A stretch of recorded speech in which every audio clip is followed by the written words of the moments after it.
There's simply no way of underestimating the threat thing over the next 24 hours or so. Yeah, the Kilmore is Wongong Fire, but it started about 500 metres from my farm. Then Wongong and Eastern Junction. Authorities are warning the public to prepare for the worst.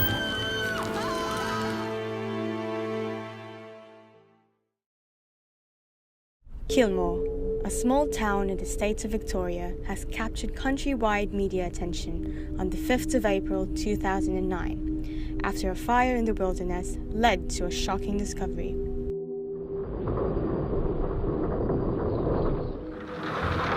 A day of disaster as it unfolded to those who were there, and a devastation that is beyond the physical. Sickeningly, it seems this fire has been deliberately lit.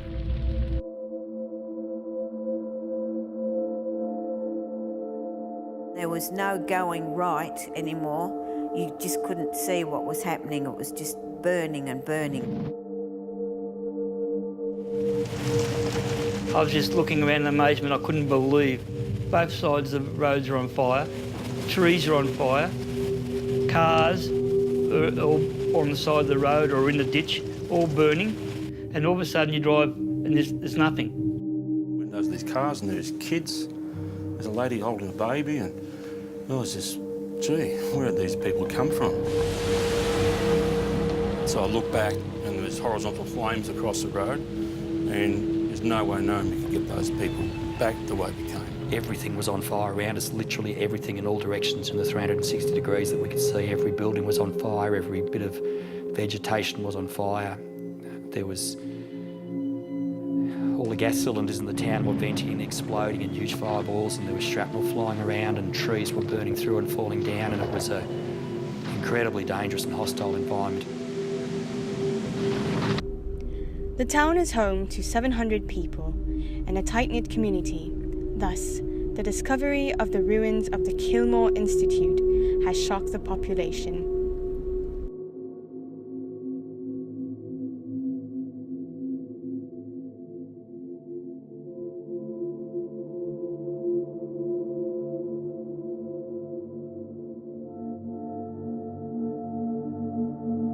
Shutters over the front windows so that when you operated the shutters it completely closed the front of the house off. It looked more like a factory than a house.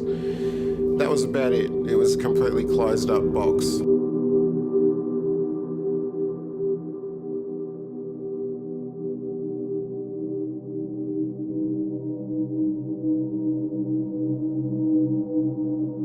The Kilmore Institute opened its doors in 1987 with a mission to help parents of children with peculiar abilities to be cured.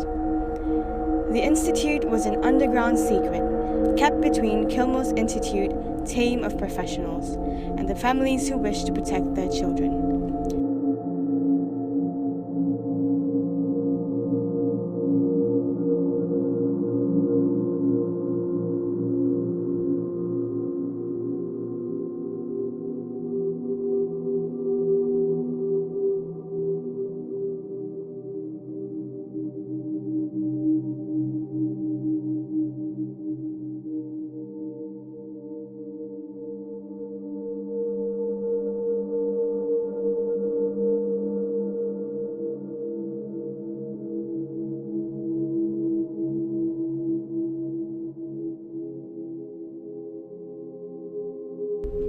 It is believed that since then, operations have ceased, but the dark truth remained hidden from society until the morning of April 5th, 2009. People were stopping and saying, what can we do?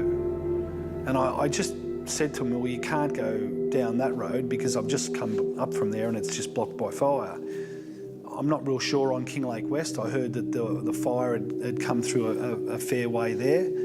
And I don't know what the road to Healesville's like, because the fire, you know, you could see the plume of smoke from where we were heading across that way towards the Melba. So, you know, to give anyone advice on actually which way to go just didn't seem right to me to say, oh, look, you can go that way, it's safe. And I mean, the only thing I could say was, look, I think all I can offer you is the main street of town.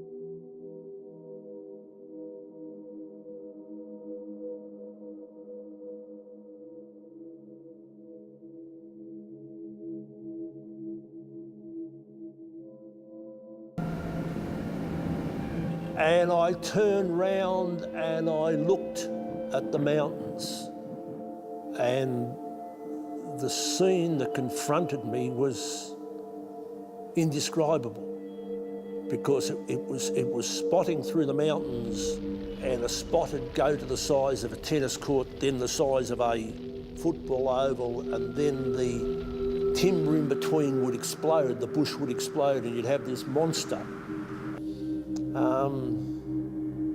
Yeah, it was like something I've never ever seen before, even though I've got a lot of experience. I'd never seen anything like this.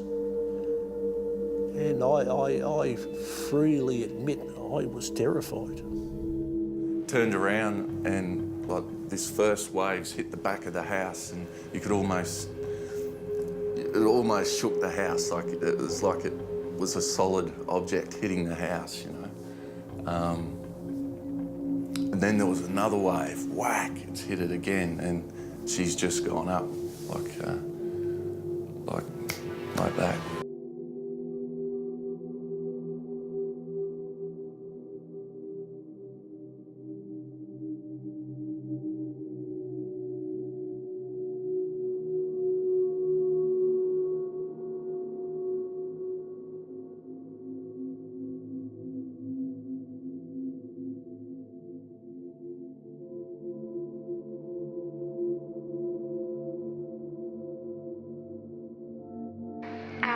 I first discovered her abilities when she was 7. She was being made fun of by her cousins, and she just got so angry, and she grabbed a teddy bear that caught fire as soon as she touched it, and I was shocked. I later on found out about Kilmore, and I sent her there for a few weeks. That was the plan, just a few weeks, just so she'd be able to control whatever it was that was happening to her. And one day she suddenly shows up at home looking very distressed, and she just starts crying, and she told me what she'd done, and I couldn't believe it. I didn't know what to do.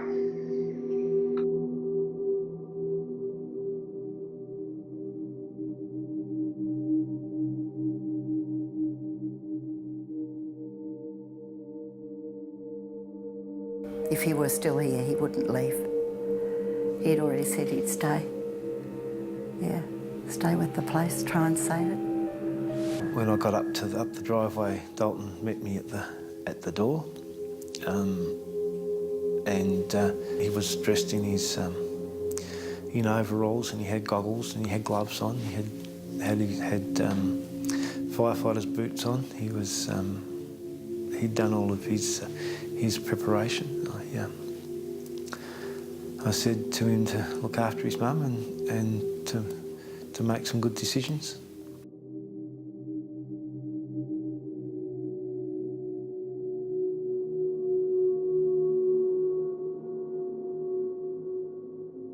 Emergency department, one of the patients, Jason Lynn, has every reason to fear the worst.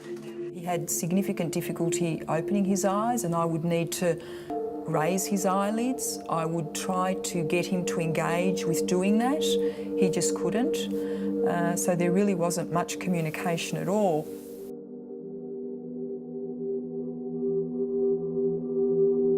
I thought, oh my God, he's alive.